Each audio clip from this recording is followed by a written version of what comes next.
تو پہلی بات جو آپ پیدا ہوئے ہیں تو پہلی چیز آپ کا ختنہ ہوا تھا. دوسری چیز بچے کی آنت ماں کی آنت سے ملی ہوئی ہوتی ہے، اللہ کے نبی صلی اللہ علیہ وسلم کی الگ تھی. اور تیسری بات یہ تھی کہ آپ صلی اللہ علیہ وسلم جب پیدا ہوئے تو صاف شفاف پیدا ہوئے ہیں، آپ کو غسل دینے کی ضرورت نہیں پڑی. یہ آپ صلی اللہ علیہ وسلم کی شان تھی. اور چوتھی بات جو بعض علماء بیان کرتے ہیں کہ آپ سجدے میں چلے گئے اور ایسے انگشت شہادت کو اوپر کیا، اور پوری آپ کے لیے یعنی پورا کائنات بی بی آمنہ فرماتی ہے کہ گویا پوری کائنات میری نظروں کے سامنے آ گئی، ایسی روشنی اس سے پھوٹی ہے.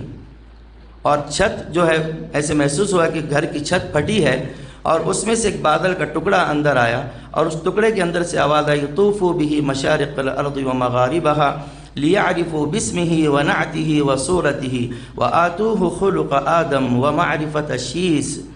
وشجاعة نوح وخلة إبراهيم واستسلام إسماعيل وفصاحة صالح وحكمة لوط ورضا إسحاق وبشرى يعقوب وجمال يوسف وشدة موسى وجهاد يوشع وحب دانيال ووقار إلياس وقلب أيوب ولحن داود وطاعة يونس وعصمة يحيى وزهد عيسى وأغنسوه من أخلاق النبيين صلى الله عليه وسلم. کیا آواز آئی کہ اس بچے کو آدم علیہ السلام کے اخلاق دو، شیس علیہ السلام کی معرفت دو، نوح علیہ السلام کی شجاعت دو، ابراہیم علیہ السلام کی دوستی دو، اسماعیل علیہ السلام کی سپردگی دو، صالح علیہ السلام کی فصاحت دو، لوط علیہ السلام کی حکمت دو،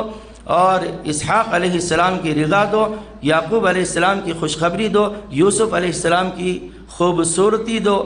اور موسیٰ علیہ السلام کی شدت دو، یوشع علیہ السلام کا جہاد دو، دانیال علیہ السلام کی محبت دو، الیاس علیہ السلام کا وقار دو، ایوب علیہ السلام کا دل دو، داود علیہ السلام کا لحن دو، یونس علیہ السلام کی طاعت دو، اور یحییٰ علیہ السلام کی عصمت دو، اور عیسیٰ علیہ السلام کا زہد دو، اور تمام انبیاء کے اخلاق میں اس بچے کو غوطہ دو.